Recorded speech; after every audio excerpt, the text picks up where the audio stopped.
بسم اللہ الرحمن الرحیم۔ مولا علی علیہ السلام کی ولادت کے بارے مختلف کتابوں میں روایت ہے کہ مولا علی علیہ السلام کی تحلیق رسول اللہ صلی اللہ علیہ وآلہ وسلم کے ساتھ تحلیق آدم علیہ السلام سے بہت ہی پہلے ہو چکی تھی۔ انسانی شکل و صورت میں آپ علیہ السلام کا ظہور 13 رجب بروز جمعہ عام الفیل کے 23ویں سال میں بعثت سے 10 سال قبل خانہ کعبہ میں ہوا۔ آپ کی والدہ حضرت فاطمہ بنت اسد اور آپ کے والد حضرت ابو طالب علیہ السلام ہیں۔ مورخین عالم کی طرف سے آپ کے خانہ کعبہ میں پیدا ہونے کے متعلق کبھی کسی اختلاف کا اظہار نہیں ہوا۔ آپ کی ولادت سے پہلے نہ کبھی کوئی خانہ کعبہ میں پیدا ہوا اور نہ کبھی ہوگا۔ اس بارے علماء نے تواتر کا دعویٰ کیا ہے کہ آپ علیہ السلام کی والدہ فاطمہ بنت اسد علیہ السلام خانہ کعبہ کا طواف کر رہی تھیں کہ طواف کے درمیان آپ علیہ السلام کو درد ذاہ محسوس ہوا۔ انہوں نے اپنے ہاتھوں کو دعا کے لیے اٹھایا اور کہا، اے اللہ، میں تجھ پر، تیرے نبیوں پر اور تیری طرف سے نازل ہونے والی کتابوں پر ایمان رکھتی ہوں۔ میں اپنے جد ابراہیم علیہ السلام کی باتوں کی تصدیق کرتی ہوں اور یہ بھی تصدیق کرتی ہوں کہ اس مقدس گھر کی بنیاد انہوں نے ہی رکھی ہے۔ بس اس گھر کی بنیاد رکھنے والے کے واسطے سے اور اس بچے کے واسطے سے جو میرے شکم میں ہے، میرے لیے اس پیدائش کے مرحلہ کو آسان فرمایا۔ ابھی دعا کے فکر مکمل بھی نہیں ہوئے تھے کہ خانہ کعبہ میں پشت کی طرف دراڑ پیدا ہوئی۔ فاطمہ بنت اسد علیہ السلام اس میں داخل ہو گئیں۔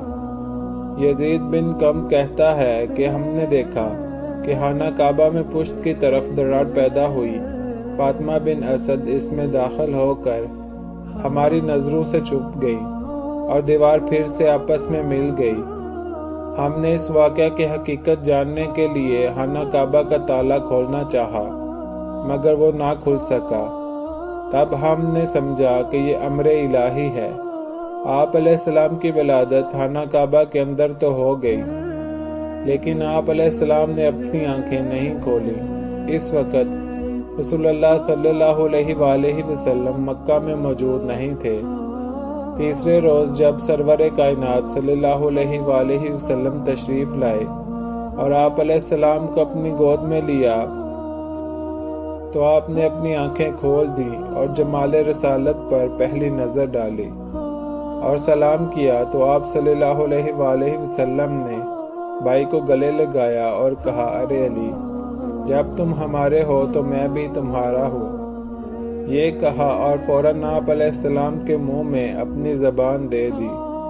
4 دن کے بعد فاطمہ بنت اسد علی علیہ السلام کو گود میں لیے خانہ کعبہ سے باہر آئیں اور کہا کہ مجھے پچھلی تمام عورتوں پر فضیلت دی گئی ہے، کیونکہ آسیہ فرعون کی بیوی نے اللہ کی عبادت وہاں چھپ کر کی جہاں اسے پسند نہیں ہے، مگر یہ کہ ایسی جگہ صرف مجبوری کی حالت میں عبادت کی جائے۔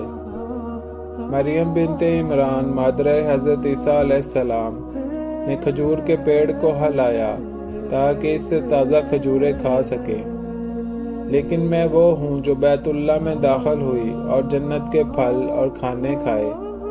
جب میں نے باہر آنا چاہا تو حاطف نے مجھ سے کہا کہ اے فاطمہ، آپ نے اس بچے کا نام علی رکھنا ہے، کیونکہ وہ علی ہے اور خدائے علی و اعلیٰ فرماتا ہے کہ میں نے اس کا نام اپنے نام سے مشتق کیا ہے، اسے اپنے احترام سے احترام دیا ہے اور اپنے علم غیب سے آگاہ کیا ہے۔ یہ بچہ وہ ہے جو میرے گھر سے بتوں کو باہر نکالے گا، میرے گھر کی چھت سے اذان دے گا اور میری تقدیس و تمجید کرے گا۔ خوش نصیب ہیں وہ لوگ جو اس سے محبت کرتے ہوئے اس کی اطاعت کریں، اور بدبخت ہیں وہ لوگ جو اس سے دشمنی رکھیں اور گناہ کریں۔ آپ علیہ السلام پاک و پاکیزہ اور طیب و طاہر پیدا ہوئے۔ آپ نے کبھی بت پرستی نہیں کی اور آپ کی پیشانی بت کے سامنے کبھی نہیں جھکی، اسی لیے آپ کے نام کے ساتھ کرم اللہ وجہ لکھا جاتا ہے۔ سبحان اللہ۔ امید کرتا ہوں آپ کو آج کی ویڈیو اچھی لگی ہوگی۔ ویڈیو اچھی لگی ہے تو ویڈیو کو لائک اور چینل کو سبسکرائب کر دیں۔ اللہ تعالی ہم سب کا حامی و ناصر ہو۔ اللہ آمین یا رب العالمین۔